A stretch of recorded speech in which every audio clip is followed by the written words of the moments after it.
Hello friend, welcome to our channel. तो आज मैं आप लोगों के साथ में कटोरी ब्लाउज़ की कटिंग डायरेक्ट कपड़े के ऊपर कटिंग करके बताने वाली हूँ। 32 साइज़ का ब्लाउज़ की कटिंग आज मैं आप लोगों को बताऊँगी, जिसमें मैं कटोरी और तीरा दोनों एक साथ आपको कपड़े के ऊपर कट करके बताऊँगी। तो यहाँ पर मैंने कपड़े को 2 फोल्ड करके बिछा लिया है। ओपन वाला भाग मैंने सामने की साइड लिया है और बंद वाला जो भाग है वो मैंने अपनी साइड रखा है। तो कपड़े को पहले तो सीधा कर लेंगे, क्योंकि ये जो नीचे का भाग है वो काट का भाग है, तो इसलिए उसको मैंने पहले इस तरह से सीधा कर लिया है। अब यहाँ पर तैयार लेंथ मुझे 13.5 इंच की चाहिए, तो उसमें मैंने एक इंच ऐड किया है। तो इस तरह से मैंने 14.5 पे एक मार्किंग कर ली है और ऊपर से भी कपड़े को सीधा कर लिया है।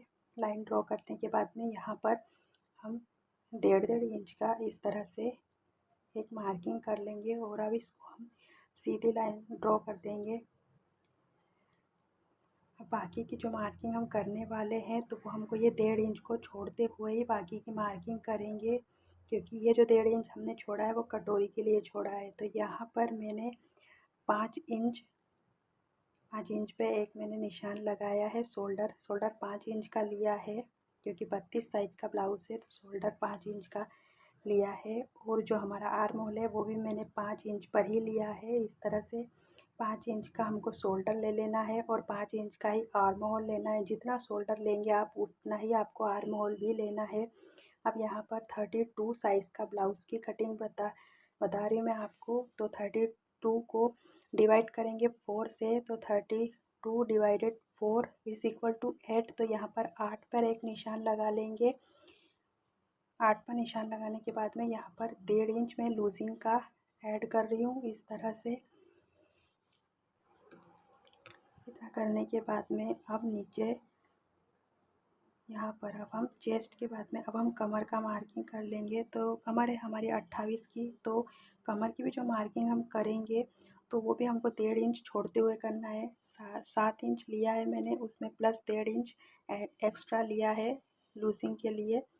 अब ये दोनों जो मार्किंग की है हमने इसको इस तरह से मिला लेना है। इतना हो गया है हमारा। अब हम यहाँ क्या करेंगे, यहाँ से गला लेना है। तो गला मैं 5.5 इंच का रख रही हूँ और यहाँ गले की जो चौड़ाई है वो 2.25 इंच पे ले रही हूँ। अब इस तरह से एक लाइन ड्रॉ करके हम इसको सीधा कर लेंगे। इतना करने के बाद में यहाँ से आधा इंच के करीब ऊपर की साइड लेते हुए फिर यहाँ से एक मार्किंग हम 5 इंच पे ले लेंगे और अब यहाँ से हम गले की गोलाई का शेप दे देंगे। गले की गोलाई का शेप हो गया है। अब आर्म होल की गोलाई निकालेंगे। तो 1 इंच पे आगे का पल्लू है तो 1 इंच पे और पीछे का पल्लू रह देता तो 1.5 इंच पे मार्किंग करेंगे। अब यहाँ से इसका सेंटर पॉइंट निकाल के, जो हमारा आर्म होल का है उसका सेंटर पॉइंट निकाल के यहाँ से आधा इंच अंदर आधा इंच बाहर की साइड लेते हुए इस तरह से हम ऐसे इसको मिला देंगे हल्की सी गोलाई में। नीचे से 3.5 इंच पे मार्किंग की है और एक 3 इंच पे और 3.5 इंच पे एक मार्किंग की है। यहाँ से 2 इंच पे एक मार्किंग की है। अब ये जो 2 इंच पे मार्किंग की है उसको 3 इंच की मार्किंग से इस तरह से मिला देंगे और एक लाइन ड्रॉ कर देंगे।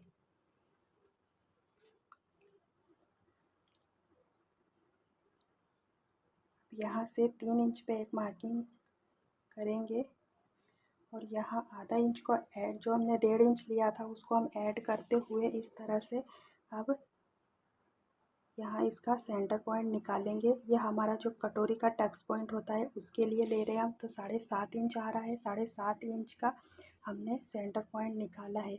अब इस तरह से ऊपर 1 इंच और नीचे से 1.5 इंच, इस तरह से 2.5 इंच पर एक लाइन ड्रॉ कर दिया और साइड से आधा इंच नीचे की साइड ले लिया। यहाँ से भी आधा इंच आगे की साइड ले लेंगे गले के लिए और अब इस तरह से ये सारी मार्किंग को आपस में मिला देंगे।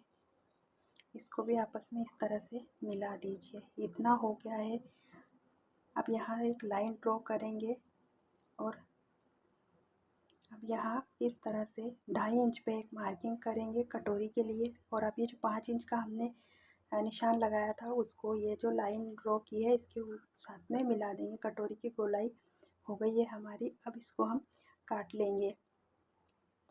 यहाँ से 1.25 इंच और यहाँ से भी 1.25 इंच लेके अब इसको भी इस तरह से मिला दीजिए।